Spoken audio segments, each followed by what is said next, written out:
étrangers peuvent-ils compter sur le droit? La réponse à cette question pourrait être oui, mais. Oui, certes, les étrangers peuvent jouir de nombreux droits et libertés que la loi leur reconnaît. Mais, de plus en plus, les réglementations ont tendance à se durcir. Alors il faut dire déjà que depuis l'Antiquité, depuis les cités grecques, romaines, l'étranger a été considéré tantôt comme un sujet de droit que la loi doit protéger et intégrer dans la société, tantôt comme une menace par rapport à laquelle la communauté doit se protéger.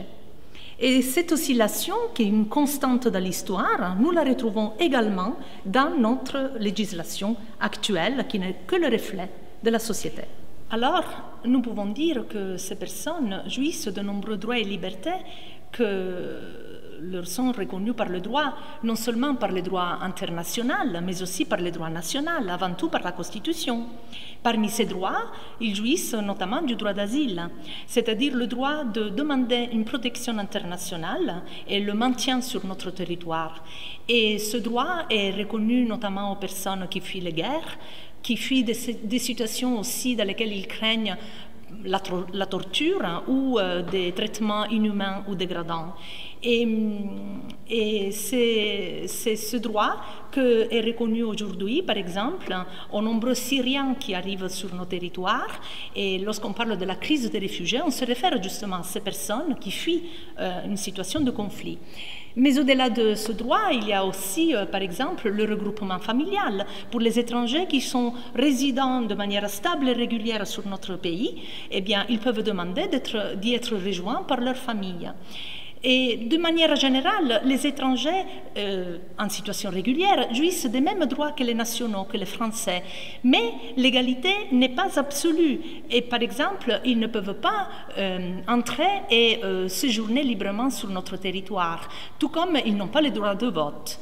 En revanche, concernant les étrangers en situation irrégulière, eh bien, eux, ils jouissent d'un noyau dur de droits, par exemple le droit à la santé, mais la logique, c'est qu'ils doivent être éloignés du territoire, puisque justement, ils séjournent de manière irrégulière. Alors oui, les étrangers peuvent sans doute compter sur le droit, ils jouissent de nombreux droits et libertés. Mais à bien y regarder, on se rend compte que les législations ont durci de plus en plus les droits des étrangers, et pas seulement la législation française, mais aussi les législations des autres pays européens, dans une optique de fermeture de frontières et de gestion des flux migratoires. L'étranger est donc considéré dans ce cas-là comme une menace pour la sécurité et l'ordre public, mais aussi une menace pour le système économique et social, voire une menace pour notre identité.